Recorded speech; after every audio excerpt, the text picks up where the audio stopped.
इन सब को भी हम खुदावंद की मुकद्दस और जलाली हजूरी में आज संडे लाइव सर्विस में मोस्ट वेलकम कहते हैं। Praise God, hallelujah. गुज़रे संडे हमने खुदा के कलाम पर गौर किया, किस तरह खुदा ने यशुआ और सारी कौम को यरदन में से गुजारा। हमने देखा कितना जलाल खुदावंद का उनके आगे और पीछे था, कितनी खुदा की हजूरी उनके साथ थी, पानी भी उन्हें रोक नहीं सके। याद रखें, जब आपके साथ खुदावंद होता है फिर कोई रुकावट नहीं, फिर कोई पाबंदी नहीं, फिर कोई मुश्किल नहीं, फिर कोई बीमारी नहीं, फिर कोई आर्गुमेंट नहीं, फिर कोई वजह नहीं कि आप यीशु तक पहुंच ना पाए, बावजूद इसके कि उसकी बड़ी बीमारी है। और कलाम ये कहता है वो ना सिर्फ 1, 2, 3 बल्कि लिखा है 12 बरस से वो इस मुसीबत में मुब्तला है, और 12 बरस से जिस किस्म का उसको मर्ज लाहक है, जो मेडिकल साइंस है वो कहती है कि उसको मर जाना चाहिए, क्योंकि उसकी एचबी बिल्कुल -0 पे चली गई थी। और कलाम ये कहता है उसके अंदर जो एचबी है वो तो कम हो गई है, लेकिन उसके अंदर जो तलब है यीशु को मिलने की वो भर गई है। और लिखा है कोई चीज रुकावट का बायस ना हो सकी। इवन के बहुत से लिखा है बड़े बड़े कदावर और लोगों ने यीशु को घेरा हुआ था, और उसने भीड़ को पीछे करते हुए यीशु का पलड़ा छुआ, और यही उसकी नियत थी। आमीन। जब आप खुदावंद की हुजूरी में नियत के साथ आते हैं तो पंजाबी कहते नहीं जैसी नियत वैसी मुराद। याद रखें, जब हम खुदावंद की हुजूरी में आते हैं इस नियत के साथ आए कि आज मैं अपने हिस्से की बरकत, अपने खानदान की बरकत हासिल करने के लिए खुदा के घर में जा रहा हूं, किसी ने आसान जाना नहीं जा रहा। कई दफा लोग इस तरह की सोच के साथ भी आते हैं कि चलो हुण जाना ते पैना ही नहीं। याद रखें, बड़ी खास बातें हैं जो आज हम उसके दूसरे पोर्शन में जा रहे हैं। पहला पोर्शन ये था कि किस तरह खुदा ने उस नस्ल को फिर दरिया यरदन में से एक दफा बहरे कुलजम में से और दूसरी दफा दरिया यरदन में से गुजारा। Praise God, hallelujah. पानी भी उन्हें ब्लॉक नहीं कर सके, पानी भी उन्हें रोक नहीं सके। लेकिन याद रखें, जो मैं बात करने जा रहा हूं इसको बड़े ध्यान से आज हमने सुनना है। यशूआ की किताब उसका 5वां बाब मेरे साथ जरा निकालिए।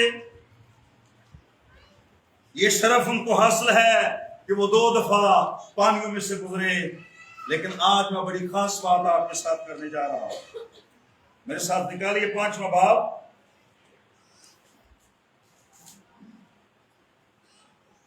और उसकी 6ठी आयत।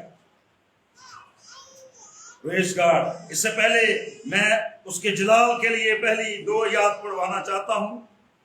मिस्टर आदिल सादक आएंगे और इस हवाला को पढ़ने में हमारा साथ देंगे। Thank you Jesus. बड़े ध्यान से सुनिए। वर्स नंबर 1, पहली 2 आयत पढ़ेंगे, फिर 6ठी पे आएंगे हम। और जब उन अमूरियों के सब बादशाहों ने जो यरदन के पार मगरब की तरफ थे और उन किनानियों के तमाम बादशाहों ने, ठीक है, जो समुंदर के नजदीक थे, सुना कि खुदावन ने बनी इसराइल के सामने से यरदन के पानी को हटाकर सुखा दिया। खुदा ने किस तरह बनी इसराइल के सामने से यरदन के पानी को सुखाकर हटा डाला। जब तक हम पार ना आ गए, जब तक हम पार ना आ गए उनके दिल पिघल गए, तो उनके दिल पिघल गए, उनमें बनी इसराइल के स्वाद से जान बाकी। और जब उन्होंने खुदा का जलाल देखा तो कलाम में लिखा है उनके बदनों में जान बाकी ना रही। जरा गौर कीजिए इस बात पर। जब मैं इस बात को पढ़ता हूं तो मेरा दिल खुदा की हुजूरी से लबरेज हो जाता है। क्या वो मौका होगा, क्या वो उस वक्त टाइम होगा जब यरदन का पानी कलाम में लिखा है तोगे की मानद खड़ा हो गया और जमीन सूख गई। आप जरा गौर कीजिए, जब खुदावंद आपके साथ है तो फिर कोई रुकावट नहीं, जब खुदावंद आपके साथ है फिर कोई पाबंदी नहीं। और याद रखें, दुश्मन हमें खुदावंद की बरकत से रोकने की कोशिश करता है, और बहुत से इस चीज के शिकार हो भी जाते हैं। खुदा के जलाल को देखें। एल्डर सरदार साहब लिखा है, रात को आग का सतून और दिन को बादल का सतून। जरा गौर कीजिए खुदावंद की बरकत के ऊपर कि किस तरह खुदा अपने लोगों को प्यार करता है। दिने सूरज ना तेन सतावे, राती चंद भी ना कुछ दुख पहुंचावे। अभी मेडिकल साइंस प्रूव कर रही है कि जिस तरह मून सन स्ट्रोक होता है, इस तरह मून स्ट्रोक भी होता है। और खुदा का कलाम आज से 6000 साल पहले हमें ये बता रहा है जी, चांद के सबब से भी बीमारी आ सकती है, सूरज के सबब से भी बीमारी आ सकती है, लेकिन कलाम ये कहता है वो अपना कलाम नाज़िल फरमाकर शिफा बख्शता है। याद रखें, जब हम खुदा के कलाम पर तवज्जो देते हैं, जब हम खुदा के कलाम पर गौर करते हैं, तो ये कलाम हमसे गुफ्तगू करता है, ये कलाम हमसे बातें करता है और हमारा वक्त खुदावंद के साथ बहुत खूबसूरत बीतता है। और कलाम में लिखा है, जब उन्होंने खुदा के कलाम की बाबत सुना कि किस तरह उन्होंने खुदा के कलाम पर अमल किया और फिर किस तरह खुदा ने उनकी मदद की और किस तरह यहोवा कदूस उन्हें दरिया यरदन में से निकाल लाया, लिखा है उनके दिल पिघल गए। ओ, ऐसी कौम को तो अवार्ड देना चाहिए, ऐसे लोगों को तो मानना चाहिए। लेकिन मैं जो बयान करने जा रहा हूं मेरे अजीज, आज बड़े ही ज्यादा तवज्जो के साथ सुनने का मौका है। जरा छठी आयत मेरे साथ पढ़िए इसी बाब की। क्योंकि बनी इसराइल 40 बरस तक बियाबान में फिरते रहे, और बनी इसराइल 40 बरस तक बियाबान में फिरते रहे। थोड़ा सा सफर था अशफाक साहब, बिल्कुल थोड़ा सा सफर था, लेकिन कलाम ये कहता है उनकी बेवकूफियों ने और उनकी नालायकियों ने और उनके बेइत्काद होने में कलाम ये कहता है उनके सफर को लंबा कर दिया। कितनी देर का सफर था? 40 डेज, 50 दिन लगा ले। लेकिन कलाम कहता है 40 बरस तक वो बियाबान में भटकते रहे। वजह क्या है? वजह यह है कि वो खुदा के कलाम का यकीन नहीं करते, वो अपने लीडर का एहतराम नहीं करते। आप हिस्ट्री को उठाकर देखें, उन्होंने हमेशा अपने लीडर पर इल्जाम लगाया, उन्होंने हमेशा खुदा के खादिम मूसा को हकीर जाना, इवन के खुदा को भी हकीर जाना। खुदा ने बड़े बड़े काम किए, कलाम में लिखा है खुदा ने उनके कपड़े फटने नहीं दिए, उनकी जूतियां टूटने नहीं दी, लेकिन उनका रवैया देखिए, उनको फिर हांडियां और प्याज और लहसुन याद आ रहा है। तब जब उनकी बेटियों की इज्जत महफूज नहीं थी, तब जब उनके घराने महफूज नहीं थे, कलाम ये कहता है खुदा ने मुदाखलत की और खुदा ने उनको उस जलालत से आजाद किया और पानियों में से गुजारा। इस कौम को कितनी शुक्रगुजारी करनी चाहिए जी बुआ जी, कितना खुदा से प्यार करना चाहिए, खुदा से लिपट जाना चाहिए। अंधे को आकर वो कहते हैं तू वो नहीं है, वो कहता मैं वही हूं। 6 कचहरियां 3 उसने गवर्नमेंट की और 3 मजहबी 6 कचहरियां भुगती, लेकिन कलाम ये कहता है कि लोग उसको कहते हैं तू वो नहीं है, कहता है मैं वही हूं। उन्होंने कहा तेरी शक्ल का कोई दूसरा लगता है, उसने कहा नहीं मैं वही हूं। वालिदैन से तस्दीक की, लेकिन खुदा के मुझसे का इकरार नहीं किया। और फिर अंधे ने यहां तक कहा ਉਹ ਤੁਸੀਂ इन्नी इन्फॉर्मेशन इकट्ठी कर रहे हो, ਤੁਸੀਂ ਉਹਦੇ ਸ਼ਾगिर्द ਤੇ नहीं होना चाहते हैं? याद रखे जो दुश्मन है ना वो आपके बारे में ज्यादा बाखबर रहता है, वो हरकत और सकनात पे ज्यादा तवज्जो रखता है, क्योंकि वो जानता है कि ये शख्स मेरे लिए खतरनाक हो सकता है। और खुदा का खादम जॉर्ज मुलर अपनी किताब में लिखता है जब ईमानदार घुटने टेकता है, और वहां पर वो कहता है जब कमजोर ईमानदार घुटने टेकता है तो शरीर जो है वो थरथराता और कांपता है, और किसी गल तो नहीं उड़ाता। बड़ी अहम बात है। 40 बरस तक फिरते रहे, जब तक सारी कौम यानी सब जंगी मर्द जो मिस्र से निकले थे फना ना हो गए। तो ये बात मुझे यकीन जानिए बड़ी तकलीफ पहुंचाती है। प्रधान जी साहब, इतना होने के बावजूद कुछ लोग खुदा की बरकतों का तजर्बा करते करते करते, कुछ लोग खुदा की नेमतों का तजर्बा करते करते एट दी एंड उनका एंड अच्छा नहीं होता। और मैं अक्सर ये कहता हूं कि जिंदगी का आखिरी जो एंड है, मूवी का एंड चंगा हो गए तो मूवी अच्छी लगती है, वरना क्या कहते हैं बोगस हो गई, फ्लॉप हो गई है, इसका कोई नतीजा नहीं आया। मैं आपकी तवज्जो दिलाना चाहता हूं, याद रखें बचपन, जवानी, बुढ़ापा और आखिर एंड अगर अच्छा ना हो तो फिर याद रखें मुश्किल पैदा हो जाएगी। यहाँ पे गौर कीजिए, खुदा उनको नेमतों से मालामाल करता रहा, खुदा ने वो किया जो इंसान ना कर सका।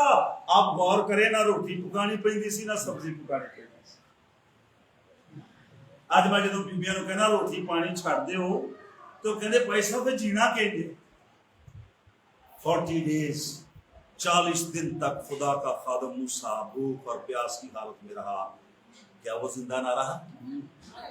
आप कैसे सोचते हैं कि खुदा मुहैया नहीं करता? आप यकीन जाने कई दफा विजिट के दौरान मैंने नसीम को कहा बच्चों की फिक्र ना करना, बच्चों की फिक्र ना करो, खुदा इंतजाम करेगा। और 3 डिशेस घर में आ जाती है, अब कोई भेज देता है, फिर मैं कहना सुना हो गया ना इंतजाम। याद रखें हमारी फिक्र से कुछ नहीं हो सकता। कलाम में क्या लिखा है सरदार साहब, फिक्र क्यों करते हो कि परिंदों को देखो, ना बोते हैं ना काटते हैं, तो भी तुम्हारा आसमानी बाप उनको खाने को। इबादत का टाइम होता तो रोटियां पकड़ रही। याद रखें खुदा का टाइम है, ये तेरा टाइम नहीं है। जो खुदा का वक्त है वो खुदा को देना है, जो खुदा का वक्त है वो खुदावंद के लिए है। और जिन लोगों ने इस बात को अपनी जिंदगी में पाबंदी से अपनाया है उन्होंने खुदावंद से बरकत पाई है। जरा गौर कीजिए खुदा उनके साथ क्या क्या करता रहा। आसमानी खुराक, फरिश्तों की खुराक उन्हें खिलाई। और लिखा है एट द एंड 40 वर्ष के बाद भाई सिर्फ 2 दफा पानियों में से गुजरे। और एंड क्या है, ये पढ़ेंगे इसको दोबारा, इसी आयत को। जब तक सारी कौम मेरी सब जंगी मर्द जो मिस्र से निकले थे फना ना हो गए। अब खुदा ट्रांसफर कर रहा है नई नस्ल में वो चीजें। जब हम बुरे काम नहीं ना करते, आप पुराने बंदे ये अपने आप दे विच समझते हैं कि असी जंग जितनी है। याद रखे ये खुदावंद की जंग है और खुदावंद को पता है कि मुझे कौन कौन से कैंडिडेट चाहिए। 40 वर्ष तक ये लोग खुदा की बरकत का नजारा करते रहे, लेकिन कलाम में लिखा है वो फना हो गए। गौर कीजिए, खुदा दे हजूर हदिया लेके आए ने ते एक पहले मर गया ते दूजी बाद च मर गया, लेके हदिया है जी। हवाला याद आ गया कि नहीं? कौन कौन? बाजी सफीरा ते भाईजान हननिया, ए भाईजान ते बाजियां होंदियां जी। लोगों की इज्जत ना कर, इस तरह मैं कह रहा हूं खुदा से ज्यादा इज्जत ना कर। ये नहीं मैं कहता इज्जत, उसने कहा तूने मुझसे ज्यादा अपने बेटों की इज्जत की। एली मैं तुझे सिखाता समझाता रहा, मैं तुझे बार बार कराता रहा, और फिर एली के साथ क्या हुआ आप जानते हैं? नतीजे फिर बड़ी जगह पे आए।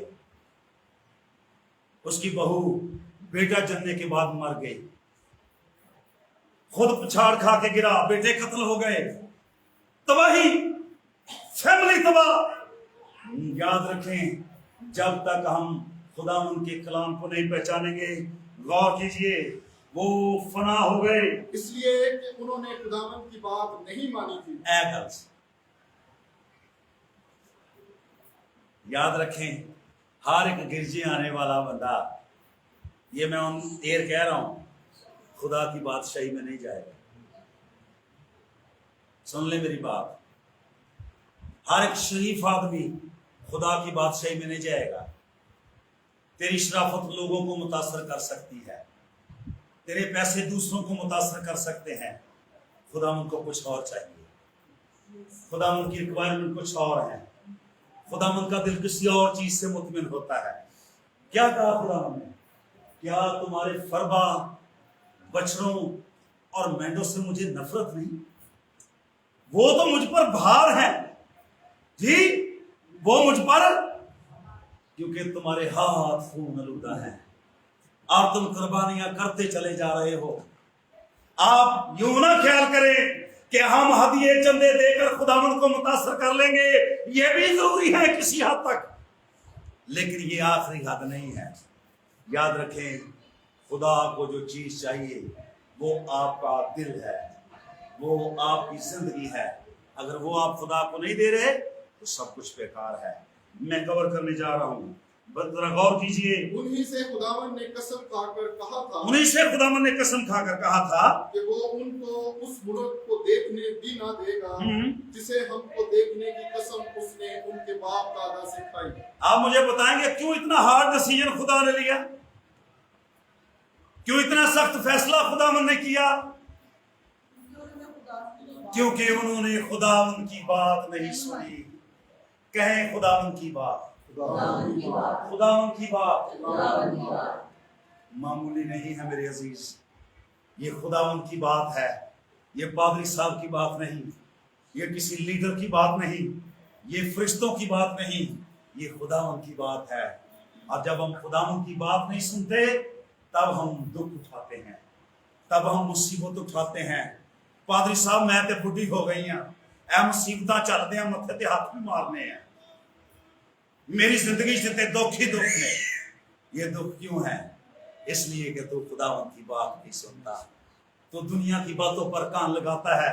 और याद रखें, जो लोग खुदावन की बात सुनते हैं वो सैमुएल बनते हैं। खुदा फरमा तेरा बंदा सुनता है। उसके बनी इस्राएल के सामने आकर कहा, बताओ मैंने किसी का माल खाया हो, बताओ मैंने किसी के साथ ज्यादती की हो। उन्होंने कहा तुझसे हमें कोई शिकायत नहीं है, तेरे बच्चे जरूर डी ट्रैक हो गए हैं, लेकिन तुझसे हमें कोई शिकायत नहीं है।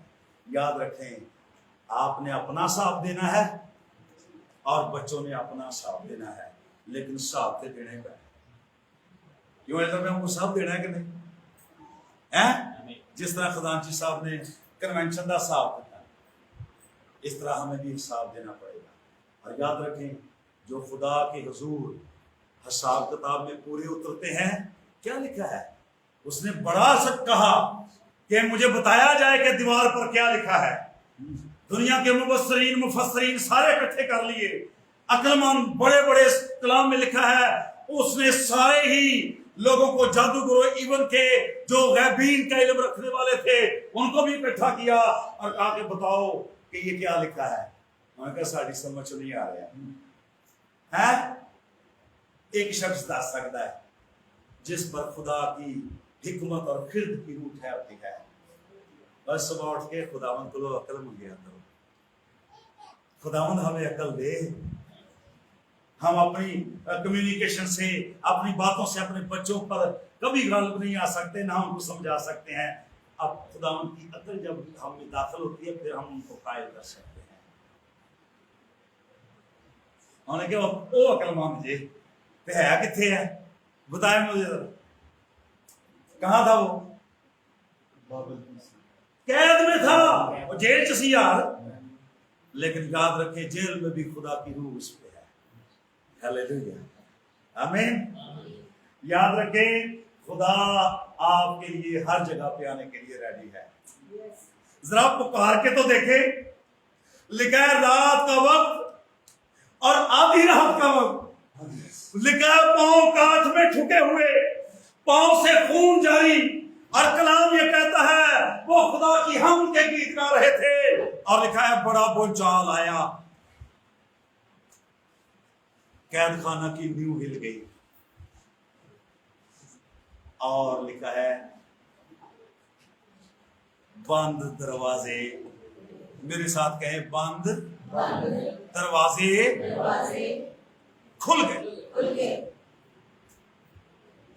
और क्या है? बेड़ियां भी टूट गई हैं।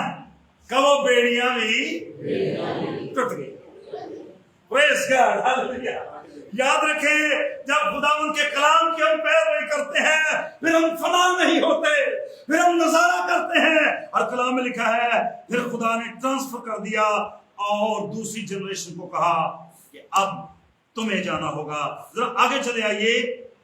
सो उन्हीं के लड़कों का जिनको उसने उनकी जगह बर्पा किया था, यशुआ ने खतना किया, क्योंकि वो नामकून थे। बस आगे आगे आगे आ जाइए।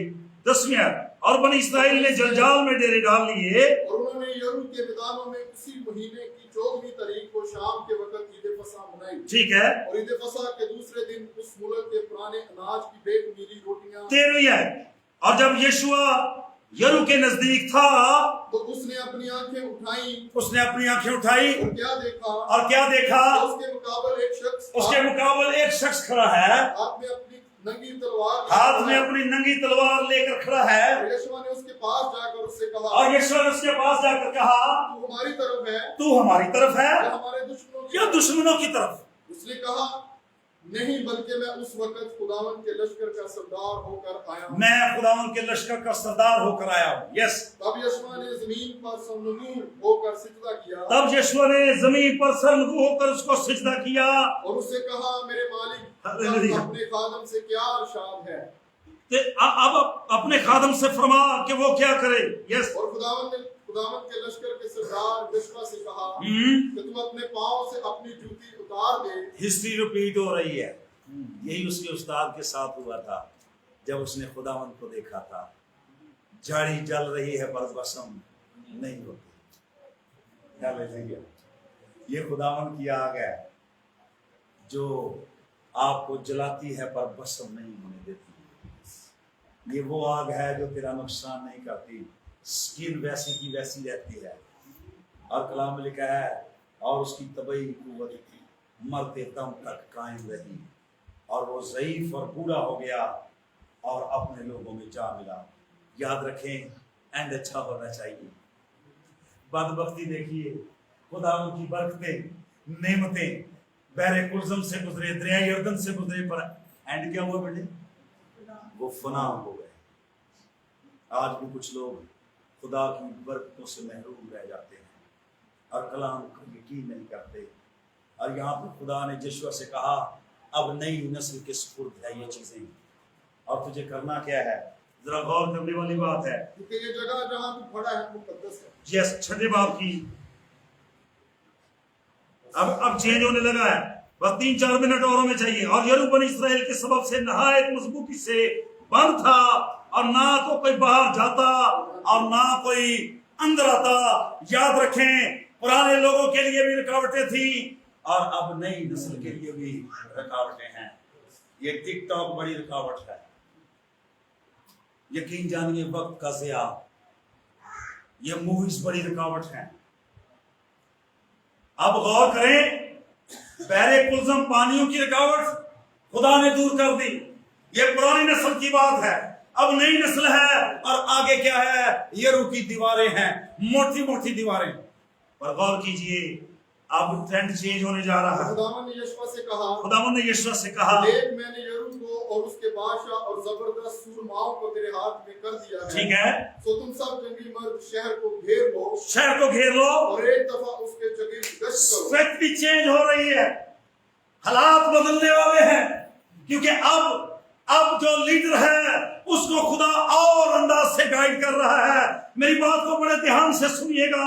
याद रखें, जब पुरानी नस्ल तबाह बर्बाद हो गई तो खुदा ने नई नस्ल के ऊपर इस पंड को रख दिया। और कलाम ये कहता है ये बड़ी जिम्मेदारी थी, और खुदा ने उनको जो नजरिया दिया, जो तरतीब दी, उसको मैं पढ़ने जा रहा हूँ। नरसिंगे लिए हुए चले, और 7वें दिन तुम शहर की चारों तरफ 7 बार घूमना। और वहां नरसिंगे फूंके। यस। और यूं होगा कि जब वो मेंढे के सींग को जोर से फूंके, ठीक है, और तुम नरसिंगे की आवाज सुनो, और तुम नरसिंगे की आवाज तो सुनो, सब लोग नहाए जोर से ललकारे, तो सब लोग नहाए जोर से ललकारें। तब शहर की दीवार बिल्कुल गिर जाएगी, तब शहर की दीवार बिल्कुल गिर जाएगी, और लोग अपने अपने सामने सीधे चढ़ जाएंगे, और लोग अपने अपने सामने सीधे चढ़ जाएंगे। और नून के बेटे यशुआ ने काहिनों को बुलाकर उनसे कहा। अब गौर करें, और नून के बेटे यीशुआ ने सबसे पहले किन को बुलाया? दसना है किस को बुलाया? काम कौन? कुछ समझ नहीं आई। पास्टर होते हैं, यस। कौन होते हैं ये? कौन होते हैं? खुदा के खादम, खुदा के लिए खिदमत करने वाले। सबसे पहले उनको बुलाया जो खुदा के मज़बा पर खिदमत करने वाले थे। और जरा सुन ले, जोर देकर पढ़िएगा जरा। काहनों को बुलाकर उनसे कहा, काहनों को बुलाकर उनसे कहा अहद के संदूक को उठाओ, कि खुदा के अहद के संदूक को उठाओ। 7 काहन मेंढों ये वही संदूक है जो कईयों के लिए तो वबाले जान बन गया, कईयों के लिए बीमारी और फोड़े बन गया, और कईयों के लिए रोदगी और शादमानी बन गया। याद रखें, जैसे तेरे दिल के अंदेशे हैं, तू वैसा है, जो कुछ तू सोचता है तेरे साथ वैसा ही रूनमा होगा। मुझे एक भाई की बात याद आ रही है। वो कहना जेडे गिरजे च कीड़े कढ़न जाते ना, वो कीड़े ही लैके आउंदे। हाँ, ये कौन है? खुदा के बेटे आए और शैतान भी आया, उन्होंने और कोई काम नहीं। वो कीड़े निकालने के लिए आते हैं। और यहाँ पे बड़ी खास बात है, उनको इकट्ठा किया, उनको ताकीद की कि ऐद का संदूक उठाओ। यस। और 7 काहन मेंढों के सींगों के साथ नरसिंगे लिए हुए खुदावंद के संदूक के आगे आगे चले। ठीक है। और उन्होंने लोगों से कहा, बढ़कर शहर को घेर लो, और जो आदमी मुसल्लह हैं वो खुदावंद के संदूक के आगे आगे चले। ठीक है। और जब यीशुआ लोगों से ये बातें कह चुका, और जब यीशुआ लोगों से ये बातें कह चुका, तो 7 काहन मेंढों के सींगों के साथ नरसिंगे लिए हुए। अब अल्लाह यीशुआ तेरा कितनी बारी जिक्र आन रहे है तो तू बेटे खेलना नहीं मुड़ता। ऐ यीशुआ बनना है, गलियां वाला यीशुआ नहीं बनना। लीडर, प्रेज गॉड, हालेलुया, मुझे पसंद है यीशुआ, मुझे पसंद है, कमिटेड है, डिवोटेड है और वफादार है। सारे छोड़ गए, पर ये जो मूसा के साथ वफादार रहा, अपने लीडर के साथ ईमानदारी से चलता रहा, और फिर खुदा ने उसको जिम्मेदारी दे दी। उन्हें क्या, ए लायक, ये अच्छी खबर लाता है। आपको पता है, बुरी खबरें लाने वाले भी होते हैं और अच्छी खबरें लाने वाले भी होते हैं। और याद रखिए, हमारे पास तो बिल्कुल सबसे ही ज्यादा अच्छी खबर है। हालेलुया। मेरे पास तो आपके लिए है ही अच्छी खबर। और अच्छी खबर क्या है? नई नस्ल का खुदा ने चुनाव किया। खुदावंद के आगे आगे चले, और वो नरसिंगे फूंकते गए, और वो नरसिंगे फूंकते गए, खुदावंद के ऐद का संदूक, और खुदावंद के ऐद का संदूक उनके पीछे पीछे चला। उनके पीछे पीछे चला। पहले अगे ते जदों कवैर आ गई उदों पीछे। जरा गौर करें, कवैर कितनी आम है। ते कवैर आन रही है जनाब 33 बजे, इतने बजे आई 9 o'clock, 9 बजे का टाइम है। मुझे बाजी रानी ने कहा जी 9 बजे शुरू करनी है, हमने 4 मिनट पहले शुरू कर दी, आप ही आई। लेकिन यह है कि उसकी बात ने हमें झंझोड़ा के पादरी साहब 9 बजे पूरे शुरू। भाई अशरफ का भला हो, है 8:30 बजे दरवाजा नॉक किया, ठक ठक ठक, और बर्फ लेकर दरवाजे पे खड़े पादरी साहब 8:30 हो गए ने। मैं छाल मारी, दवा दो, मैं अपनी कमिटमेंट पूरी करनी है। याद रखें, खुदा के साथ जो कमिटमेंट यहाँ पे करके जाते हैं उसको पूरा करें, और लिखा उसमें देर ना करना। पहले कवैर पीछे सी, कौन कवैर किथे है? हाँ जी, ऐसा ही है। जिस तरह खुदा ने कहा वैसा ही। और गौर करने वाली बात है, एक तरतीब है।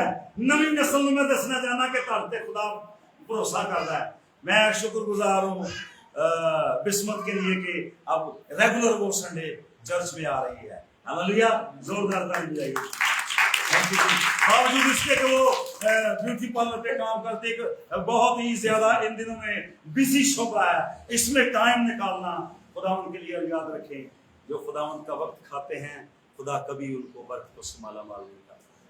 ये याद रखें कि लिखा शब्द के बारे में, जरा शब्द नहीं मनेगा वो लिखा वो हलाक हो जाएगा। यस, पढ़े जी। और वो मुसल्ला आदमी उन काहिनों के आगे आगे चले, यस, जो सिंगे फूंक रहे थे। ठीक है।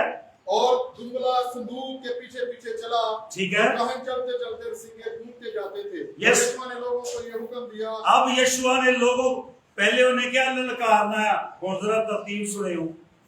जदों भीड़ आ गई है ना, जमा हो गई है, ते हुण तरतीब चेंज। यस पढ़े। ये हुक्म दिया कि ना तुम ललकारना नाम तुम ललकारना और ना तुम्हारी आवाज सुनाई दे। ना ताड़ी आवाज ना निकले। हाँ क्यों भी यीशुआ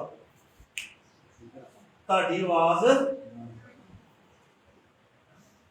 यीशु ਨੂੰ पता सी ਇਹ ਜਦੋਂ ਇਹਨਾਂ ਨੇ ਗੱਲਾਂ ਸ਼ੁਰੂ ਕਰਨੀਆਂ ਤੇ ਇਹਨਾਂ ਦੀਆਂ ਗੱਲਾਂ ਨਹੀਂ ਮੁੱਕਣੀਆਂ। ਇੱਕ ਮੈਂ ਫੈਮਿਲੀ ਚ ਗਿਆ, ਕਹਿੰਦੇ ਭਾਈ ਸਾਹਿਬ ਜਿਉਂ ਅਸੀਂ ਸ਼ੁਰੂ ਹੋਏ ਆ ਤੇ ਸਵੇਰ ਤੜਕਾ ਹੀ ਹੋ ਗਿਆ, ਤੇ ਮੈਂ ਕਰਨ ਕੀ ਦੇ ਸੀ, ਕਰਨਾ ਕੀ ਸੀ, ਕਦੀ ਉਹਦੀ ਗੱਲ ਕਦੀ ਉਹਦੀ ਗੱਲ ਕਦੀ ਉਹਦੀ तड़का। यीशु ने कहा खामोश। बड़ी खास बात है, कभी कभी खामोशी में खुदा आपसे बात करता है, बड़ी खास बात है जी। और ना तुम्हारे मुंह से कोई बात निकले, और तुम्हारे मुंह से कोई बात ना निकले, जब मैं तुमको ललकारने को कहूं, और जब मैं तुमको ललकारने को कहूं तब तुम ललकारना। ओ उदो तुसी बात नहीं आना, उदो कहना हालेलुया, कहना नहीं हालेलुया। ए हौला जिहा नहीं, जरा ऊंची कहो हाँ। जब मैं तुम्हें कहूं तब ललकारना। जरा तरतीब होगी, जरा सेटिंग होगी, पहले नरसिंगे फूंके जाएंगे, ऐब का संदूक होगा, और फिर ललकार होगी, और फिर एक और काम होगा। आगे चले तो रहा उसने खुदावन के संदूक को शहर के गिर्द एक बार फिर फरमाया। यस तब वो खेमागाह में आए और वहीं रात काटी। यस। और यीशु सुबह सवेरे उठा और काहनों ने खुदावन का संदूक उठा लिया। अब ये लोग कैसा कहा है, सुबह सवेरे उठे हैं जी, और वो 7 काहन बैंडों के सींगों के साथ सींगे लिए हुए खुदावन के संदूक के आगे आगे बराबर चलते रहे, सींगे फूंकते जाते थे। और नरसिंगे फूंकते जाते और थे। वो मुसल्ला आदमी आगे आगे हो लिए। यस और दुम्बला खुदावन के प्रेज गॉड के पीछे पीछे चला। Yes. और काहन चलते चलते नरसिंगे फूंकते जाते थे। और दूसरे दिन भी वो एक बार शहर के गिर्द घूमकर खेमागाह में फिर आए। और उन्होंने 6 दिन तक ऐसा ही किया, 6 days। Praise God. Prayer week जब हमने दुआया हफ्ता मनाया, बड़ा शानदार। याद रखें, जब आप खुदावन की हजूरी में आते हैं, हर रोज आते हैं, और सियाने की कहते जुल्ली जीव जीव धुपे त्यों त्यों भारी हो गए, जिन्ना गुड़ पाना उन्ना मिठा। हफ्ते बाद दुआ करनी तो फिर उन्ना की अजर मिलनी, तो जो रोज दुआ करनी तो रोज का रोज ले जाओ, रोज रखता ही नहीं है। एक साडा किस्तां वाला कि थले पैसे रखे, तो रखता ही नहीं। जितना वक्त देंगे उतनी बरकत पाएंगे। और 7वें दिन यूं हुआ, और 7वें दिन यूं हुआ, वो सुबह को पड़ने के वक्त उठे। यस। और उसी तरह शहर के गिर्द 7 बार फिरे। 7 बार फिरे। 7 बार शहर के गिर्द वक्त उसी दिन फिरे। यस। और 7वीं बार ऐसा हुआ कि जब काहिनों ने सींगे फूंके तो यीशु ने लोगों से कहा ललकारो। कौन जे वावेला ललकारो, कौन का वो हालेलुया।